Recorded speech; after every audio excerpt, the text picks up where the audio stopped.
merci de nous faire l'honneur de répondre présent à cette interview du journal lesursaut.ci.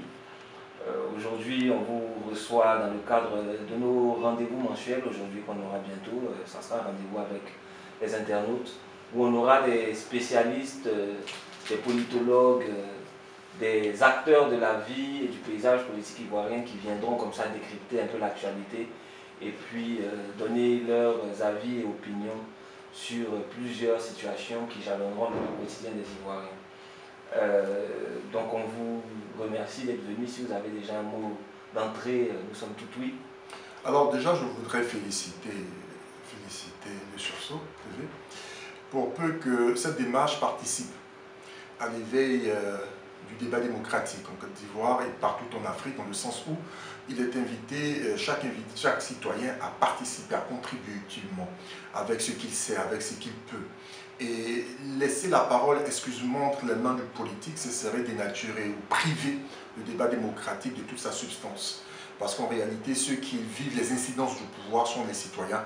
Et ce sont eux qui peuvent mieux apprécier la situation. Et cela est vraiment intéressant. Je suis très heureux d'être là. Pour moi, c'est un devoir citoyen de pouvoir participer à cet échange. Et j'espère pouvoir contribuer utilement à la croissance démocratique de la conscience ivoirienne. Alors vous êtes le premier invité et la tâche qui vous incombe est lourde dans la mesure où on ne vous demandera pas de décrypter seulement un fait, ni une semaine, ni une courte période, mais on va parler de l'année 2017 qui s'achève. Elle a commencé d'une façon assez particulière avec des soulèvements militaires, avec des manifestations d'ex-combattants à l'intérieur du pays, à Bouaké, dans plusieurs zones du pays, à Korogo. Comment est-ce que vous pourriez, on va dire, quel regard vous jetez sur l'année 2017, pour faire plus simple? Alors, nous avons eu à connaître une année 2017 extraordinaire, riche de rebondissements. C'est digne d'un polar américain, une belle fiction américaine avec énormément de suspense. Il faudrait déjà savoir que cette année 2017, elle est amorcée depuis les élections législatives de fin 2016. Parce que ces élections législatives vont annoncer un changement, vont annoncer quelque chose de profondément changé dans la structure, dans l'écosystème politique en Côte d'Ivoire. Nous avons des candidats qui n'auront pas bénéficié de l'investiture de leur parti politique classique, mais qui vont manifester un besoin personnel de pouvoir se proposer en tant que candidat et offrir une offre de gouvernance à leur population. Et cela va faire la démonstration que l'individu en tant que citoyen en Côte d'Ivoire connaît une sorte d'émancipation du parti politique qui était tout puissant, qui faisait toute chose, qui faisait toute personne. Et aujourd'hui, on se rend compte que ces partis-là sont fragilisés, doivent désormais compter avec les citoyens. Énormément d'indépendants ont été élus, heureusement, pour la démocratie en Côte d'Ivoire. Et ce qui est plaisant, c'est que le président de la République, chef de l'État, le président Alassane Ouattara, a plutôt apprécié cela comme étant une avancée démocratique, comme étant la nécessité pour les partis politiques de pouvoir connaître une certaine résilience dans leur manière de fonctionner, dans leur organisation, afin de prendre en compte de plus en plus les intérêts, les avis des individus, des différents courants qui pourraient naître à l'intérieur. Il n'y a donc plus de carrés de chasse gardée ou de précarés pour certains pontes qui à tout moment peuvent se voir éjectés par la jeune garde. Et d'où va naître la démarche du changement, du rajeunissement générationnel au sein des partis politiques.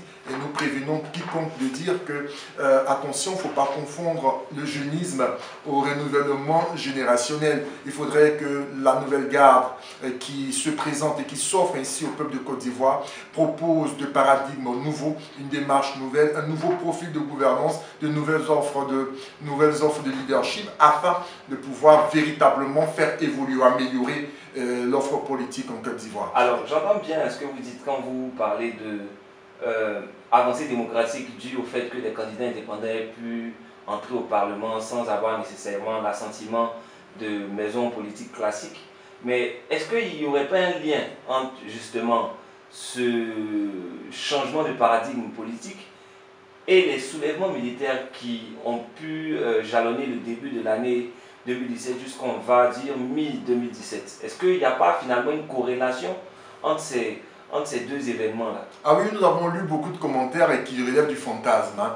Le plus souvent, il faut aller, disons les choses telles qu'elles sont. On a estimé que les places n'étaient pas données et il fallait bien sûr les arracher. Et que ce soulèvement militaire n'était pas avec pour prétexte, faux prétexte, la question des prix, mais qu'en réalité, il s'agissait de positionner X ou Y afin qu'on puisse conserver un certain poste. Citons le nom, il s'agit du président de l'Assemblée nationale, M. Kibafouri Guillaume Soro. Je crois pour ma part qu'en tant qu'analyste politique, et donc dans notre démarche scientifique, il faut se limiter exclusivement à ce qui nous a été donné. Les mutins disent que l'on leur doit de l'argent. L'on leur doit de l'argent sur la base des accords pris par l'État de Côte d'Ivoire et qu'il y a eu un retardement dans le paiement de ce qui leur est dû. Je me contente de pouvoir penser ainsi et de dire qu'à toute fin utile, désormais, si l'on doit, la dette intérieure de l'État de Côte d'Ivoire doit connaître un meilleur règlement et ce de la manière la plus diligente possible, surtout lorsqu'il s'agit de personnes qui ont porté des armes, qui les portent encore et qui ne sont pas des militaires de carrière, qui accidentellement ou au gré des circonstances politiques de la Côte d'Ivoire ont dû porter les armes avec un esprit, une psychologie autre que celle des militaires de carrière et qui n'ont d'autre recours que d'utiliser la violence ou le moyen armé qu'ils disposent afin de pouvoir faire valoir leurs prétentions. Donc lorsque l'on rentre en janvier, on a donc ces personnes qui agissent au bon moment. Vous savez, les circonstances peuvent être trompeuses parce que, est-ce qu'il y a un concours de circonstances? Dans tous les cas, c'est au moment où Guillaume Soro doit être confirmé président de l'Assemblée nationale que la mutinerie se met en place et que le gouvernement de Côte d'Ivoire doit pouvoir céder. Céder pourquoi? Céder parce qu'il n'est pas du tout intéressant pour notre pays de pouvoir connaître pareille situation, déjà fragilisé par la question d'un pays profondément divisé où les tensions sont encore présentes quand bien même elles ne sont plus armées, mais la nécessité pour l'État de Côte d'Ivoire de pouvoir calmer. Je crois que le président Ouattara a cru pouvoir régler la question en marchant sur ses propres principes et en violant même l'entendement de l'Ivoirien moyen qui serait que l'on ne puisse pas céder à la menace, au chantage armé, mais que la discussion, la négociation se fasse dans l'intérêt général. Les mutins seront partiellement satisfaits. On a cru que la crise était terminée, pour autant, il y aura une résurgence par la suite avec un scénario mais totalement hallucinant, où l'on voit un certain capitaine, un capitaine qui apparaît et qui prétend que ces militaires renoncent à leur solde de tout compte et que 48 heures après, ou même 24 heures après, il y a une réponse contraire qui nous est donnée avec un soulèvement armé inouï, où même Abidjan est paralysé et davantage d'autres villes du pays de la Côte d'Ivoire. Je me rappelle encore la position du président Ouattara qui était une position ferme, qui était celle de ne point céder au chantage soutenu par ses partisans. Je me rappelle encore cette descente à Djamé où il y a eu cette grande mobilisation des alassanistes qui soutenaient le président de la République et c'était intéressant de voir ça. On voulait voir jusqu'à où il était capable de tenir. On a vu le déploiement militaire jusqu'à Bouaké. On a vu les mutins en situation de défaillance. Et puis du coup, il y a eu ce coup de théâtre où ceux-ci vont bénéficier par la providence, va-t-on dire, de nouvelles armes qui vont leur permettre de résister aux forces spéciales et de pouvoir rééquilibrer les forces sur le terrain, contraignant ainsi le président Ouattara à la négociation et à payer le reste de leur somme. Alors, ce que vous venez de dire m'emmène à poser deux questions qui sont d'abord des questions d'ordre sécuritaire. Oui. Est-ce à dire aujourd'hui que l'État de Côte d'Ivoire n'est pas en mesure de garantir, comme il est de son devoir régalien, la sécurité des biens et des personnes, primo, et deuxièmement, quel message est-ce qu'on envoie aujourd'hui à la population? Est-ce que pour revendiquer, on a besoin de la violence? Parce que les militaires ou les ex-démobilisés qui revendiquent avec la violence, avec les armes, obtiennent gain de cause. Est-ce qu'aujourd'hui, sociétalement parlant, la façon dont on résout cette crise-là envoie un message positif aux populations? Est-ce que c'est ce type de message qu'on devrait continuer à véhiculer aux jeunes générations à venir? La capacité pour le ministre de la défense, de pouvoir inspirer le reste. Vous remettez donc en cause la compétence de M. Alain Onvaï. J'admire bien l'homme, il est élégant, il est courtois, il est bien éduqué, il est très civilisé, cependant, il a montré ses limites. Il a montré ses limites, il a manqué de leadership, même dans la conduite des négociations. On a tous eu compris que les militaires ne lui accordaient aucun crédit, d'où la difficulté pour lui de pouvoir en imposer. Ça c'est clair. La seule solution était celle de pouvoir permettre au ministre Bakayoko de connaître cette promotion-là, qui était une promotion tout à fait judicieuse. L'on s'est bien rendu compte que quelques semaines après, l'individu, le ministre Bakayoko, a démontré un véritable leadership, au point qu'aujourd'hui, les armées sont apaisées. Elles rassurent aujourd'hui, et la démarche qu'on ne pourrait critiquer parce qu'elle est assez communicative et marketing a payé. On a quelqu'un que l'on respecte, quelqu'un qui sait communiquer, quelqu'un qui sait inspirer confiance, autant au chef de l'État, mais aussi aux armées. Et ça a vraiment rassuré, vraiment apaisé. Je ne dis pas qu'il n'y a plus de crise, je ne dis pas qu'il n'y en aura plus, mais je dis qu'on avait besoin d'un homme à la tête de la défense en Côte d'Ivoire, et cet homme a été judicieusement désigné comme le ministre Ahmed Bakayoko par le président de la République. Et ça, ce choix-là, il est salvateur pour la Côte d'Ivoire, mais aussi pour tous les partenaires économiques et financiers de la Côte d'Ivoire qui avaient besoin d'être rassurés. Et le réaménagement ministériel était nécessaire, le timing était vraiment important. D'accord, et le deuxième volet de la question relative au fait que pour revendiquer des choses qui paraissent légitimes, on dira, est-ce qu'on est obligé d'utiliser la violence pour revendiquer ces choses-là? Alors, la première chose, c'est de savoir que le gouvernement ivoirien, précisément sous Ouattara, est un gouvernement qui ne va pas à la négociation, au dialogue. Non. Le président Ouattara n'est pas dans la démarche du dialogue et de la négociation. Je le dis et par expérience. C'est un leader directionnel qui vous montre la voie, qui dit voici ce qu'il faut faire, il faut le faire. Il a une idée, il a une vision, ok? Il a un programme qu'il déballe, qu'il déroule, et il aimerait bien que tout le monde suive. Pour lui, c'est une perte de temps que de rentrer dans la négociation permanente et qui l'empêcherait de pouvoir réaliser ce qui a lieu d'être réalisé en Côte d'Ivoire pour remettre le pays d'aplomb. La méthode de la négociation constante a été expérimentée sous Laurent Gbagbo, n'a absolument rien donné. Alors, il est dans une vision, une démarche politique qui est radicalement opposée. Moi, je comprends tout à fait.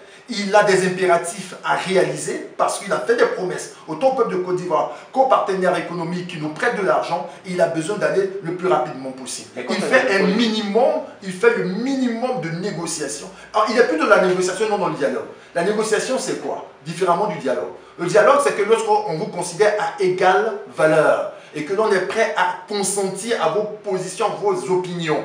Alors que la négociation, elle est plutôt de démarche militaire, où on va travailler d'abord à voir qui est le plus fort, qui tient la main, et une fois que l'on est en position de force, vous imposez au moins minima ce que l'on souhaiterait que les choses se fassent. Ouattara a choisi cette option, elle semble lui servir, bien sûr, à certaines situations. C'était assez compliqué, il a dû négocier comme il fallait, mais je crois que c'était cette option qu'il choisit, qui lui permet ainsi de taire les nombreux soubresauts, les nombreuses contestations d'ordre social qui existent, mais qui ont du mal à pouvoir être manifestés, exprimés comme il le faut, parce qu'on a en face de nous un chef qui a un leadership suffisamment fort, suffisamment directionnel pour empêcher qu'il y ait une pluie de revendications et de réclamations d'ordre social.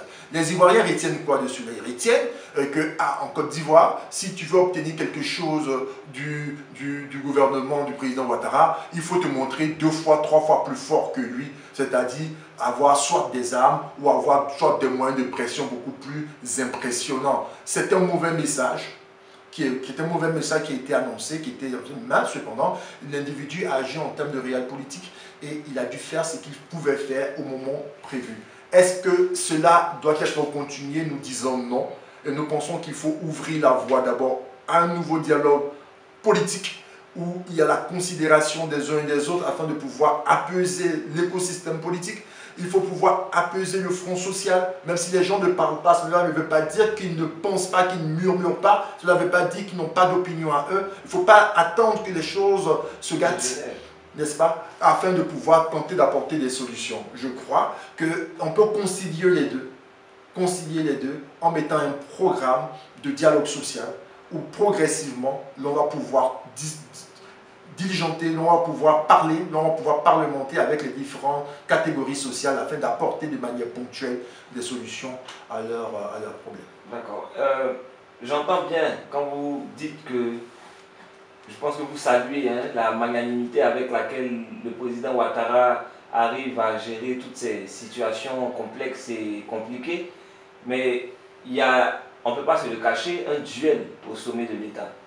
Un duel entre les pro-Soro et les pro-Ado.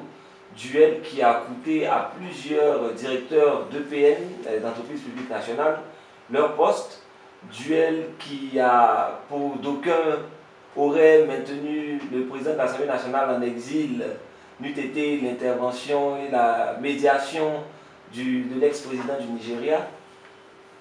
Qu'est-ce qu'il en est aujourd'hui quand on sait que M. Souleymane Touré Boukoné, qui est l'aide de camp, vraiment l'un des collaborateurs les plus proches de Soro, se retrouve aujourd'hui en prison pour détention illégale de pas une ni deux calaches, mais de 6 tonnes d'armes. Il y a nécessairement un lien entre toutes ces histoires. C'est vrai, on peut considérer que ça relèverait du fantasme ou de l'imagination débordante des uns et des autres, mais dans les faits, on se rend compte qu'aujourd'hui, M. Soul est en prison pour détention illégale de 6 tonnes d'armes. Soul qui est le collaborateur, au risque de me répéter, le plus proche de Soro Guillaume. Comment est-ce qu'on analyse ça? Comment est-ce qu'on décrypte cette situation-là? Comment est-ce qu'on se projette dans l'avenir? Est-ce que 2017, qui a marqué une accalmie ou une forme de décrispation dans le rapport, dans la relation entre Soro et Ouattara, fin d'année 2017, j'entends, est-ce que ça n'annonce pas une tempête en 2018? Parce que, quoi qu'on dise, Soul est toujours en prison pour détention de 6 tonnes d'armes. Donc, qu'est-ce qu'on doit penser, nous? Alors déjà, je voudrais dire une chose. C'est que j'entends encore les propos du président Guillaume Soro au perchoir de l'Assemblée nationale lorsqu'il a été réélu en tant que président de l'Assemblée nationale dire qu'il appelait les Ivoiriens à investir leur confiance, autant en lui que en le président de la République, parce que les deux travailleraient solidairement afin de juguler les défis, les problèmes, les difficultés qui s'annonceraient pour 2017. Ça veut dire déjà que l'on pressentait qu'il y aurait quelques difficultés, c'est normal. Un État est dans une démarche prospective, d'autres politique, d'autres économique. Mais qu'il y aurait une véritable collaboration entre ces deux grandes personnalités politiques en Côte d'Ivoire, desquelles malheureusement l'inquiétude des Ivoiriens dépend. Il faut bien le dire. Et puis il se trouve qu'il y a eu un premier clash, il y a eu une première tension qui est celle-ci. Lorsque le 3 avril, le président Guillaume Soro, au perchoir, annonce de s'engager intimement et avec détermination dans la question de la réconciliation Côte d'Ivoire, ils auront avec la doctrine gouvernementale qui est celle que nous avons acquis la réconciliation Côte d'Ivoire. Donc on a deux positions radicalement opposées. Ça c'est le premier clash, que les gens ne voient pas venir, mais déjà c'est le premier clash. Et ce premier clash aura pour conséquence de pouvoir mettre en place une alliance du 3 avril qui ne va pas être suivie par le reste des députés, tout simplement parce que suivre l'alliance du 3 avril, ça dira contredire le gouvernement de Côte d'Ivoire. Ça, c'est la première des choses. Et puis par la suite, la tension va grandir avec, bien sûr, la seconde crise des mutins et la découverte de ces armes-là. Cache d'armes, détention d'armes, on ne sait plus ce que c'est dans tous les cas. Ces armes auraient servi aux mutins pour pouvoir équilibrer les forces sur le terrain. Cela va encore accentuer. Donc la pression grandissante, les attaques ou les menaces ou les préjugés ou les écrits sur les réseaux sociaux des personnes proches du président Ouattara, mais les articles de presse vont emmener les pro-Soro à réagir de la manière la plus maladroite possible, il faut le dire. Mais dans tous les cas de figure, il faut savoir que beaucoup de pro-Soro ont payé cash. Ont payé cash et c'est normal. Leur maladroiture. Dans les maladresses, ils ont payé cash. Et même ceux qui ne sont pas prononcés vont payer. Ils vont payer pourquoi? Ils vont payer parce que dans un État avec un régime présidentiel fort, où le président de la République est presque un demi-dieu, où l'autorité de l'État est carrément absorbée par celle de la personne du président de la République, chef de l'État. Il serait inadmissible que le président de la République ne réagisse pas. Je tiens à préciser une chose, c'est que l'on estime, beaucoup de personnes estiment que présenter Guillaume Soro comme l'un des vice-présidents était preuve d'inconsidération pour sa personne, pour sa qualité, pour sa stature politique. Mais quand on analyse d'un point de vue général, d'un point de vue purement objectif, la nomenclature du bureau politique du RDR, on se rend bien compte que c'est un bureau politique de combat, mais de combat électoral, où l'on met en mission tous les cadres en leur donnant des circonscriptions bien précises afin d'apporter des résultats. Par conséquent, l'on ne peut pas du coup se limiter à une analyse restrictive, mais plutôt voir une démarche solidaire de tous les cadres du RDR à pouvoir permettre à ce parti de pouvoir se maintenir dans la course à 2020. Quid du RHDP donc? Attention, le RHDP n'est pas le parti unifié déjà. N'est pas le parti unifié. Et je crois qu'il y a déjà des échéances électorales au niveau des mairies, et le parti unifié ne sera pas unifié avant, si tant est que le programme 2018 est maintenu. À ce moment-là, on aura certainement la formule, comme celle des législatives, où le RDR ira respectivement et indépendamment du PDCI-RDA à pouvoir approcher les populations et recueillir le suffrage universel et gagner des circonscriptions. Et à ce niveau-là, on a besoin de voir au niveau du RDR un parti beaucoup plus fort, démontrant sa force, sa capacité de mobilisation, sa capacité à pouvoir fixer son électorat et sa capacité à pouvoir agrandir même son électorat. D'où la nécessité de mettre au travail tous ces cadres, indifféremment de leur poste, de leur histoire, de leur statut, de leur pédigré. D'accord. Pour clore cet aspect politique de notre entretien, j'aimerais avoir un mot de votre part sur cette opposition fantomatique, énigmatique, mais vraiment muette à souhait, qui est inexistante sur le paysage politique et médiatique. Qu'est-ce qu'il en est finalement de cette opposition? Est-ce qu'on va demeurer comme ça l'a été depuis l'incarcération à la haie du président Laurent Gbagbo dans cette, pour le coup, le mot est circonstanciel, dans ce bicéphalisme au sommet de ce parti, parce que finalement, aucune ligne politique, aucune clarté dans les actions, un électorat qui, au fur et à mesure, va s'évaporer parce que, n'étant impliqué dans aucun combat, dans aucune joute électorale, qu'est-ce qu'il en sera finalement du FPI, de l'opposition, de la galaxie LMP de façon générale? Bon, déjà, il faut préciser, la fameuse galaxie LMP n'existe que de nom, il n'y a que le FPI qui compte pour de vrai. Et lorsqu'on a un FPI qui est divisé, entre un FPI qui est possédé par le président Afingessa et un autre qui est possédé par le président Aboudraban Sangaré, je crois qu'on est dans une situation qui sied parfaitement au pouvoir en place, parce que la véritable opposition politique en termes d'offres de gouvernance et de leadership ne peut que venir que du FPI. Mais quand on a un FPI qui est encore à se chercher un leader après Laurent Gbagbo, qui lui-même semble ne pas du coup laisser passer son temps, mais qui, même depuis l'AIE, continue à planer, à peser même sur ces deux franges du FPI, il y a un problème. Et on dit toujours le parti de Laurent Gbagbo, alors que le FPI devrait pouvoir s'affranchir de la personne de Laurent Gbagbo pour pouvoir se construire en tant qu'institution. Parce que lorsqu'on dit le parti de Laurent Gbagbo, on est encore dans le paradigme du culte de la personnalité que le FPI a lui-même combattu sous Houphouët-Boigny et sous Henri Konan Bédié. Donc du coup, le FPI est pris au piège de la tropicalisation de la démocratie qui est concentrée sur la personne d'un individu. Donc jamais l'on a pensé à un après Laurent Gbagbo. Cela lui est arrivé de manière brusque, brutale. Maintenant, c'est la capacité de résilience de ce parti-là, manifester beaucoup plus d'intelligence que d'émotion, afin que de manière raisonnable, on s'asseye pour voir quel est l'avenir de ce parti. Dans tous les cas, tant que le FPI est dans cette situation, il ne fait peur à personne, sauf à lui-même, sauf aux uns aux autres au sein du FPI. Il ne fait pas peur au pouvoir en place parce qu'il ne va jamais offrir une offre de gouvernance crédible qui pourrait mobiliser suffisamment les militants. On a un président Afingessa qui était aux élections en 2015, qui en est sorti avec moins de 10% aux élections. on a de l'autre côté ceux qui se refusent à participer à quelques élections que ce soit. Bon, on a un RHDP qui est de plus en plus fort, qui va en roue libre. La vérité, c'est cela. Et ce n'est vraiment pas intéressant. Et il y a encore une autre difficulté qui mine. C'est que de grands leaders d'opinion et qui ont une assise territoriale au niveau du FPI sont encore en prison.